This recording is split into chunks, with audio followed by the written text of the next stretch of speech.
महाकाय सूर्यकोटि समप्रभ निर्विघ्नं कुरु मे देव सर्वकार्येषु सर्वदा।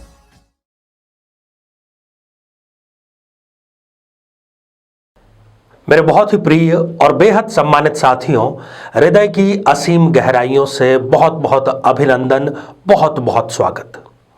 साथियों, वैसे तो कुंडली मिलान, विवाह और दाम्पत्य जीवन, इससे जुड़े लगभग सभी पक्षों पर हम बातचीत करते ही रहते हैं, परंतु हमारा ये प्रयास निरंतर रहता है कि कोई ऐसी रहस्यमय चीज, कोई ऐसी बात वेदों से, शास्त्रों से उठा करके आपको जरूर बतलाई जाए जो कि जीवन को बेहतर बनाने का कार्य करती हो। आज इस एपिसोड के माध्यम से हम 4 ऐसी बहुत ज्यादा महत्वपूर्ण बातों पर चर्चा करेंगे जो कि उन सब के लिए बेहद जरूरी है जो अपने परिवार में वधू के रूप में, बहू के रूप में एक नए सदस्य का स्वागत करना चाहते हैं। ये चारों बातें इसलिए भी महत्वपूर्ण है कि ये शास्त्र सम्मत तो है ही, साथ ही कुंडली मिलान जितना ही महत्व इनका है। यदि इन बातों का ध्यान रखा जाए तो वर और वधू, जो भावी वर और वधू हैं, उनका दाम्पत्य जीवन भी निश्चित रूप से बिल्कुल सफल और सुरक्षित और आनंदपूर्वक रहता है।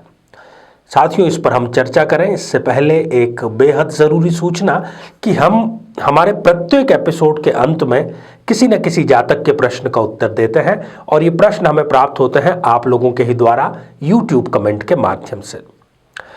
जब भी आप अपना कमेंट लिखें उससे पहले #आचार्य चंद्रकांत इस शब्द का प्रयोग जरूर करें और साथ ही बेहद आसान सा प्रश्न जो इसी एपिसोड के अंत में आपसे पूछा जाएगा उसका सही उत्तर साथ में लिख करके जरूर हमें भेजिए। साथियों, पिछले दिनों, बात इसी महीने की है, पिछले दिनों मुझे एक विवाह समारोह में जाने का अवसर मिला। बड़ा ही धनाढ्य परिवार था और भौतिक चकाचौंध और पैसा उनके पास में जबरदस्त था। तो इस पैसे की चकाचौंध में जैसे कि हम कुछ ऐसे हमारे रीति रिवाज जो कि जरूरी होते हैं उसकी अनदेखी करनी प्रारंभ कर दी है।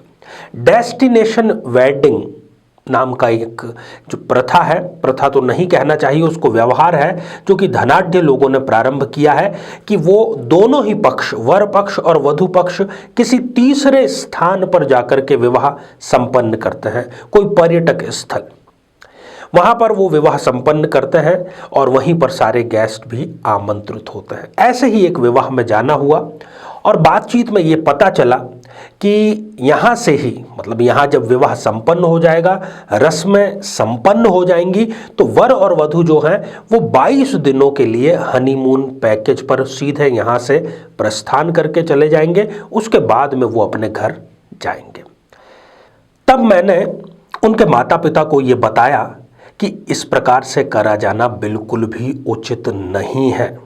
शास्त्र ये कहते हैं कि जब विवाह संपन्न हो गया, फेरे संपन्न हो गए, उसके 16 दिनों के भीतर भीतर वधू का प्रवेश घर में जरूर करवाना अनिवार्य होता है।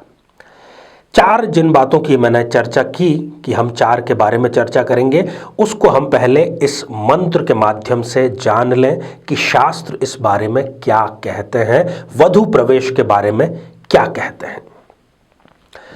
त्रिभव विश्व तिथि प्रभवासरान नृप दिनेषु विहाय विवाहतः अनववेशमसु नूतन कामिनी निशि विषेत स्थिर भेथ ततः परम।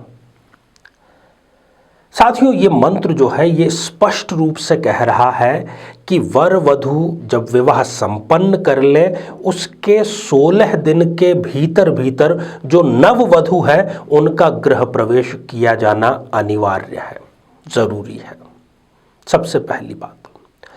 दूसरी बात कि आजकल यदि घर किसी का छोटा है तो वो देखते हैं अगर उनके 2 बच्चे हैं और दूसरे वाले बच्चे का विवाह है तो उसके लिए पहले से एक नया घर खरीद लिया जाता है और शादी के बाद में उस नए घर में ही वधू का प्रवेश करवाया जाता है।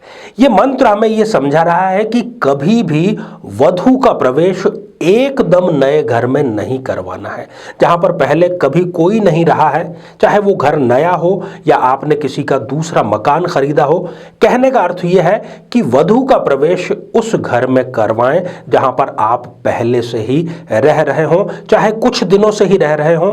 एकदम नए घर में वधू का प्रवेश वर्जित माना गया है। तीसरी महत्वपूर्ण बात कि सूर्य अस्त के पश्चात ही वधू का प्रवेश कराएं, क्योंकि हम उनको क्या कह रहे हैं, गृह लक्ष्मी का प्रवेश। और लक्ष्मी जो है वो निशा काल में ही आने की भारतीय परंपरा रही है। सूर्य अस्त के बाद का कोई मुहूर्त देख करके, किसी विद्वान की सलाह लेकर के सूर्य अस्त के पश्चात ही आप वधू प्रवेश करवाएं, दिन में ना करवाएं। चौथी और बहुत ही महत्वपूर्ण बात, 3 वारों का आप ध्यान रखें। मंगलवार, शनिवार और बुधवार, इन 3 वारों को टाल दें। इसके अलावा जो वार हैं उसमें वधू प्रवेश बेहतर सर्वोत्तम माना गया है। तो साथियों, ये थी 4 ऐसी महत्वपूर्ण बातें जो वधू प्रवेश को और दाम्पत्य जीवन को सुखद बनाने का कार्य करती हैं। आशा है आप स्वयं इसका प्रयोग करेंगे और इसका प्रचार अधिक से अधिक लोगों तक पहुंचाएंगे। आइए साथियों, अब हम बढ़ते हैं आज के हमारे कमेंट के चरण की ओर। आज हमने कमेंट शामिल किया है रिद्धि पंड्या जी का, जो कि उन्होंने लिखा है भावनगर गुजरात से। विवाह में अनावश्यक देरी से आप पीड़ित हैं, बार बार रिश्ते का देखा जाना और कैंसिल होना, इससे आप परेशान हैं, क्या किया जाना चाहिए? रिद्धि जी, अभी आपके सप्तमेश शुक्र की दशा जो अंतरदशा है वो जारी है और लगातार जुलाई 2022 तक जारी है। तो आपको इससे पहले पहले विवाह का अवसर जरूर मिलेगा। आप निश्चिंत रहिए, विवाह की तैयारियां आप करिए और हो सके तो गाय को हरा चारा अपने हाथ से आप समर्पित करें जब भी आपको समय मिले। वैसे प्रातःकाल करना अधिक उचित रहेगा। साथियों, अब आज का बेहद ही आसान सा प्रश्न। आज हमने चर्चा की वधू के प्रवेश की, बहू के घर में प्रवेश करने की।